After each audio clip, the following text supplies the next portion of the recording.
Maayong hapon, Negros. Ini ang Digicast Negros 10. Ang nagapanguna nga napulo ka mga balita sa isla sa Negros ang amo ni gadulong sa inyo. Update ninyo kami via Facebook, YouTube, kag sa KCAT Channel 11. Kag sumubabatan mo kami live sa FM station nga 91.1 FMR Bacolod. Kag yari na ang top 10 nga mga balita sa Negros subong adlaw. Isa pagid kabangkay nga nasulod sa sakuno sa Puan sa Bacolod. Task Group igatukod sa PNP.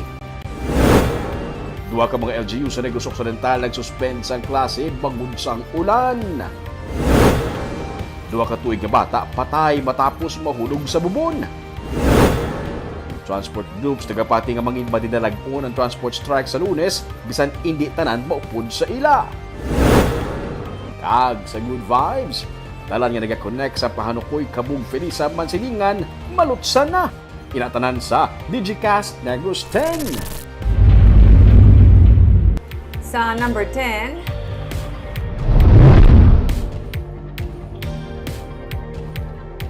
LPA, IPCZ ang nagadala sang ulan sa Visayas. LPA ang posible mangin isa ka bagyo sa sulod sang 48 ka oras. Las 10 kainas ang agang low pressure area ang yara sa baybayon sang Lagindingan, Misamis Oriental.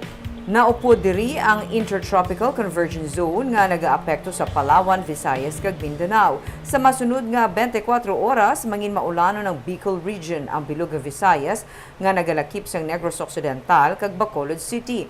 Northern Mindanao, Caraga kag Davao Region, posible ang magluntad sa nga baha kag landslide gani ginapaandaman ang mga nagapuyo malapit sa suba kag baybayon amuman ang sa mga yara sa nabukid nga bahin.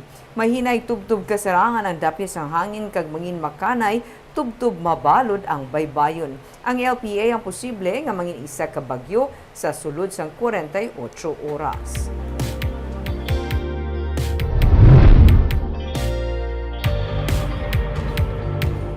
Sa number 9, mga transport groups nagapati nga mangin madinalagon ang ilang patigayunon nga pag-untat biyahe. Inibisan pa nga hindi magupod ang dalago ang mga transport organization sa Lunes. Kasado na ang plano sa Bacolod Alliance of Commuters, Operators and Drivers o Kunbakod upod sa Negros Bacolod Transport Coalition kag United Negros Drivers and Operators Center o Kunundok sa Lunes. Ang grupo ang magasugod rally sa atubang sa Bacolod City Government Center agud ipanawagan na pag-abolish sa City Ordinance 966 nga naga-adopt sang Local Public Transport Route Plan. Suno sa grupo, ini ang kabangdanan kung nga hindi pa nila ma-renew ang Provisional Authority nga ginhatag sa Land Transportation Franchising and Regulatory Board agud nga makapadayon ang pagbiyahe sa ilang mga gina-operate nga traditional jeepney. Ginsiling ni Rudy Catedral, presidente sang Bacod, nga mangin madinalag-on ang untat biyahe bisan hindi magupod sa among lihok ang sentrong samahan ng mga chopper at operators Negros o Stone kag Federation of Bacolod City Drivers Association o Confebacda. Ginsiling man ni anay Bayan Muna Representative Attorney Carlos Zarate nga wala nila ginabalabagan ang Jeepney Modernization Program nga mo ang ginasuportahan sa City Ordinance 966 ugaling nagapanawagan sila para sa just transition kag equitable nga pagpatuman sa programa para sa ikaayos ang transport industry. Kag nagapati kami nga mga successful gid ini nga pagaywaton naton nga transport strike. Kay sa sinilang naton makita ang aton nga sentimento. Hindi naman yung madala natin sa papel-papel na nila. Kung gano'n mo, ang modernized jeepney is 1.6 million to 2 million. Hindi sila makuha sila. No? Sa mo rin, diri na ang makita natin nga ang ginasunod nila nga iskema karon hindi gidya ma-transition from traditional to modernized para mabuligan ang libuan, no? Libo-libo natin ka mga small operators. Kung di, tama itong ginsiling lagay ng i-massacre.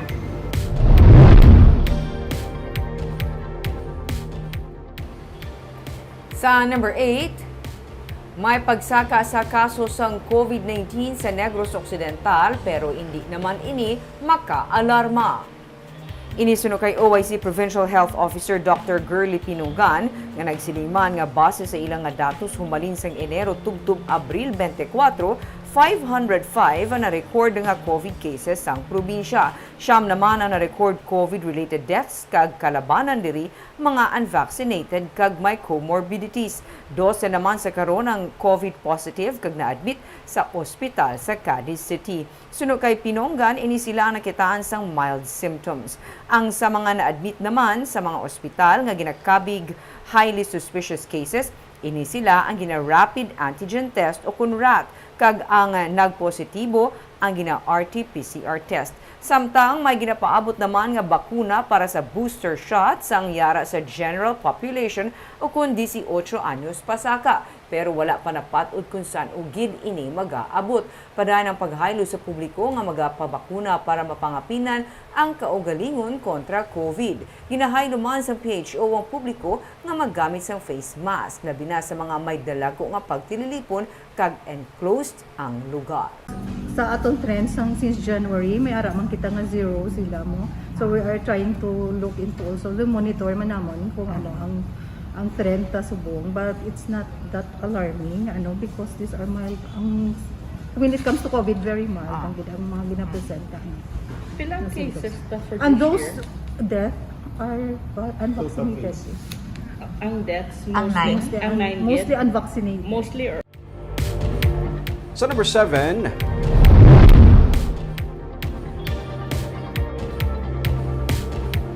%95% sa masobra sa 222,000 na 0 to 59 months old ng mga kabataan ang target mabakunahan para sa measles, rubella.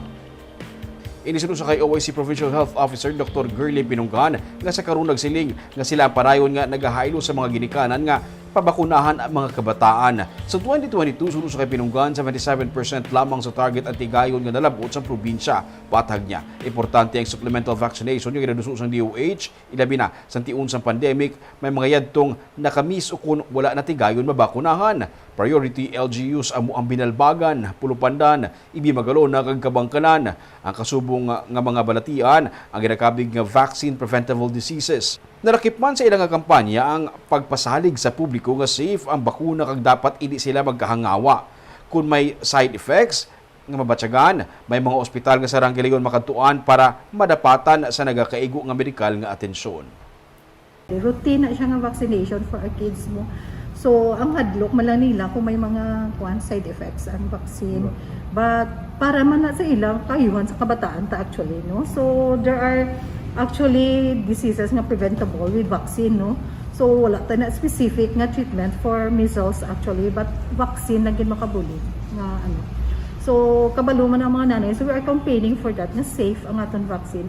And if there are side effects, we have hospitals na pwede makadtuan sa aton mga children kag patients.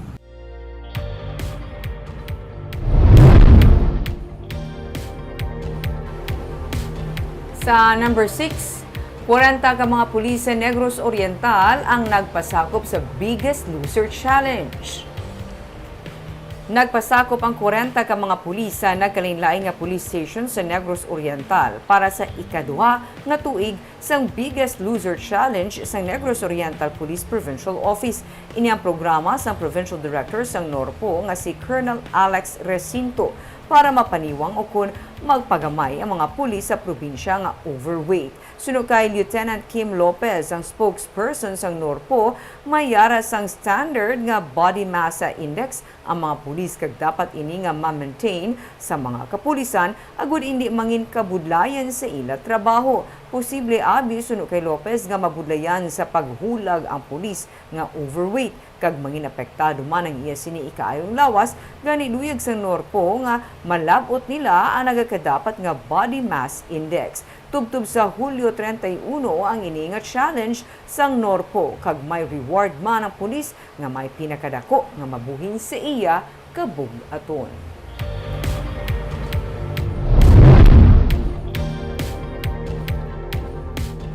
Sa number 5, sa Talisay City, 2 ka tuig nga bata patay matapos mahulog sa bubon. Patay 2 ka tuig nga bata nga lalaki matapos sila mahulog sa bubon sa barangay Matampang sa Talisay City sa Lunes. Sa investigasyon sa PNP, ang iloy sa biktima ang nagpadulong sa balay sang iya lola sa Hacienda Ledesma, kagupod niya ang iya 2 ka tuig nga anak. Nagsako sa pag-usar sang iyang cellphone ang Iloy, kag ulihin na sinidadeparahan nga nadula ang iyang nga anak. Sangin pangita, dito kag nasapuan nga ang bata nalumos na sa bubon. Gindala pa sa ospital ang bata apang gideklarar nga dead on arrival.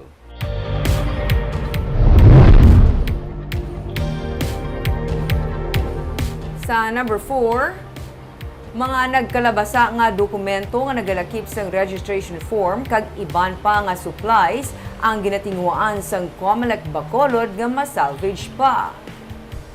Ginpangbulad anay sa gwa sang Comelec Office Bacolod ang mga registration form, supplies kag iban pa nga dokumento nga nagkalabasa tugas ang pagbaha sa mga dalanon sang pagbubo sang ulan sang Domingo. Sino kay Bacolod City Election Officer Attorney Catherina Trino Cania, tinguan nila nga ma-reconstitute pa ang mga nabasa kag na-damage nga documents. Kalabanan sa mga naapektuhan nga mga dokumento ang iya sa mga deactivated voters, pero tanan nga mga original records ang yara na sa database ng Comelec.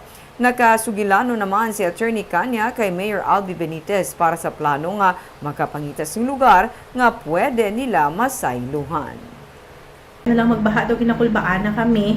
Kahit this is the second time no nga nagsulod ang baha diri sa opisina. Ang last year is just before the election, and then ang ini ang sang Sunday lang naton nga ba nga doon mo ni siya siguro ang daw medyo taas gid nga tubig nga nagsulod sa aton diri sa opisina. Luckily ang aton nga mga equipments, ang may mga unod ng database naton na save na siya because naging elevate, tungtong na siya sa mga tables, so hindi siya apektado sa baha.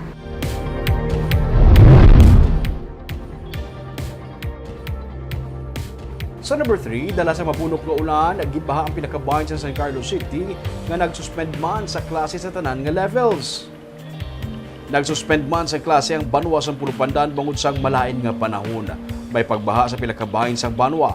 Sa San Carlos City, may pagbaha sa mga poblasyon barangays. Sa post ni Jomil Papa Joms sa Banal, kainas ang aga, makita ng tubig baha sa dalanon sakop sa National Highway, Locsin Street, padulong sa San Carlos Public Transport Terminal, kag sa tuwang mismo sang isa ka fast food chain. Giklaro naman ni Mayor Renato Agustilo nga taliwa sa nagagwa nga impormasyon, wala sa minatabo nga landslide o kun rock slide sa San Carlos. Ang tanan nga dalanon sarang maagyan. Gin pa kamaayo nga ang bilog nga klase sa syudad, angin suspend para man mahatagan higayon ang tanan nga makabulig sa mga nabahaan. May area kita dire sa Palampas nga gaskwela mga estudyante, medyo taas-taas ang tubig subong, amo nang gisuspend naton kaya hindi sila katabok. So may certain areas kita sa city medyo nagbaha man siya, amo nang gisuspend na naton para sila makabulig-bulig man sila pagtinglo sa ila balay. Sa number 2,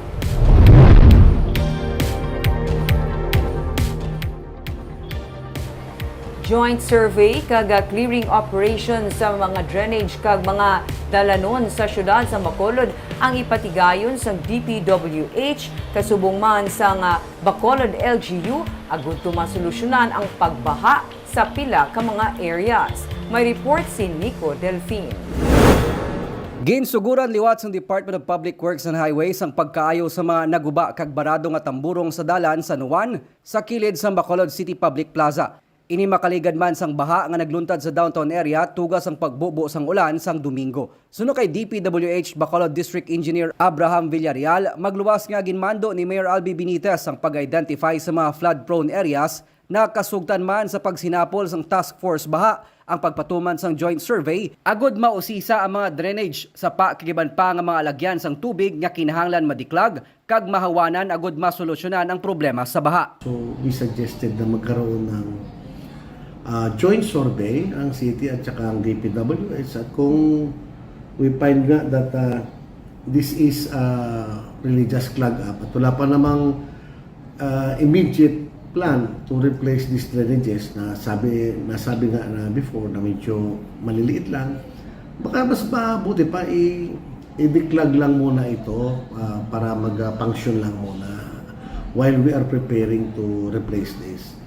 Pagasuguran man sa DPWH kag LGU, pinagi sa Disaster Risk Reduction Management Office ang dredging operation sa Mambulo Creek antes pa man sa natala nga pag-obra sang diversion channel sa Burgos Street Extension sa reclamation area.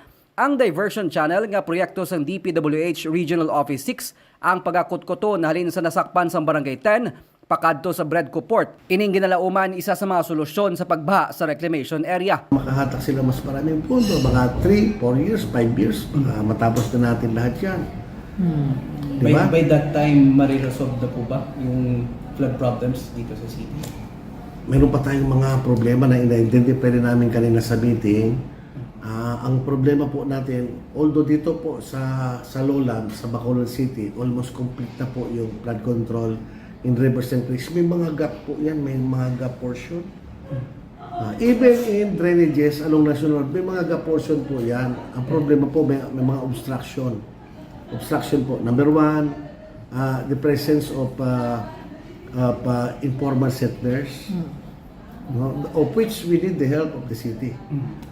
Nagaapadayon man karon ang construction sang drainage projects ng DPWH sa pila ka mga national roads kag revetment kag floodwall project sa mga sapa sa Bacolod kabahin sa ginapatuman nga drainage master plan nga ginapaabot matapos sa sulod sa masobra 3 ka tuig. Nico Delfin para sa DigiCast Negros. Kag sa numero 1 sa mga balita, subong adlaw.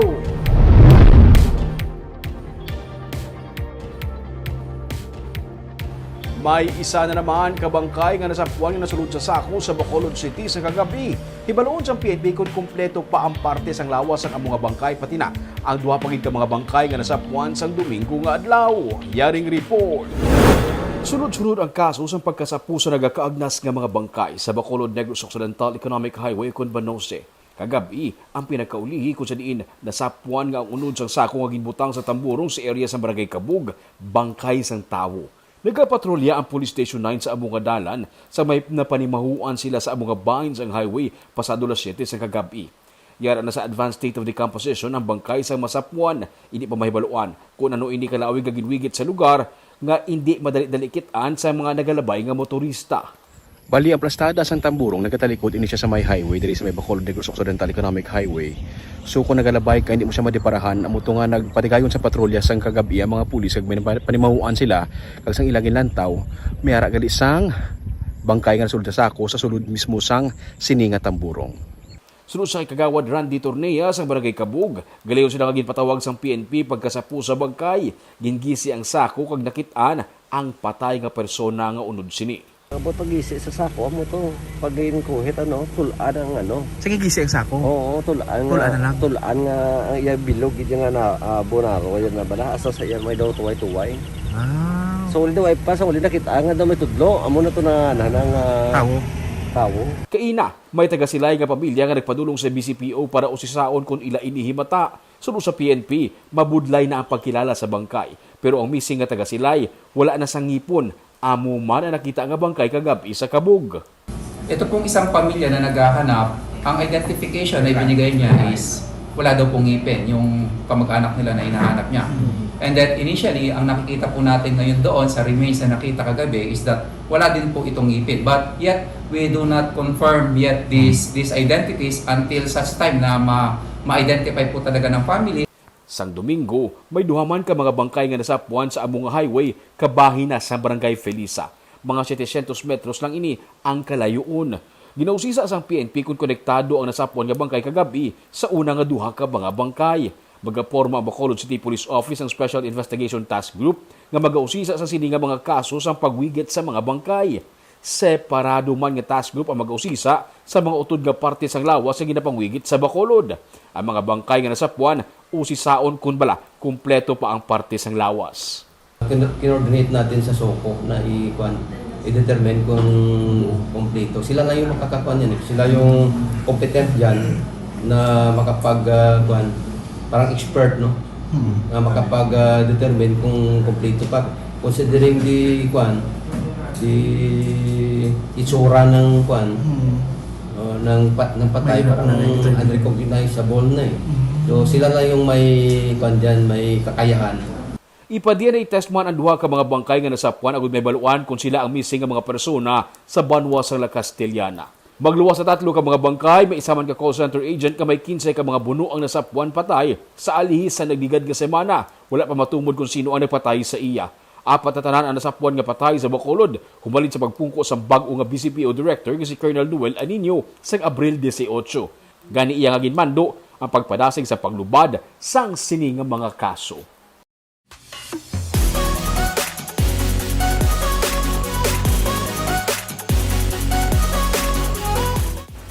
Sa Good Vibes, kung gikan ka sa sur, pwede ka na makarekta sa Barangay Mansilingan nga hindi na mag-agi sa Barangay Tangub kag Alihis. May report si Romeo Subaldo.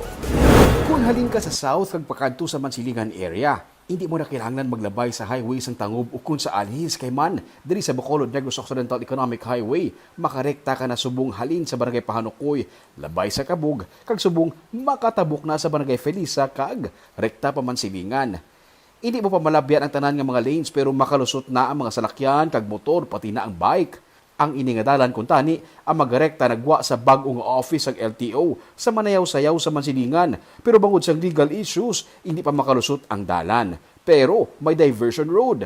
Kung maglabay ka diri, malabyan mo ining housing project para sa mga pulis kag army sa higad sang dalan. Kag sa tabok sang sini nga housing project, may sementado nga dalan. Kung diri ka mag-agi, lusot naman ini sa may Nazareth Activity Hub kag Guanzon Coliseum sa Barangay Mansilingan sa gihapon.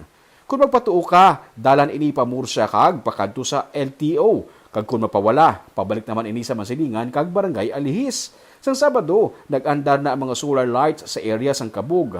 Parayon pa ang pagkaayos ng drainage system. Ang iningadalan, kung mahuman na ang magalusot sa Mansilingan, rekta pa Granada, gwa sa Talisay City, lusot sa Silay kag Victoria City.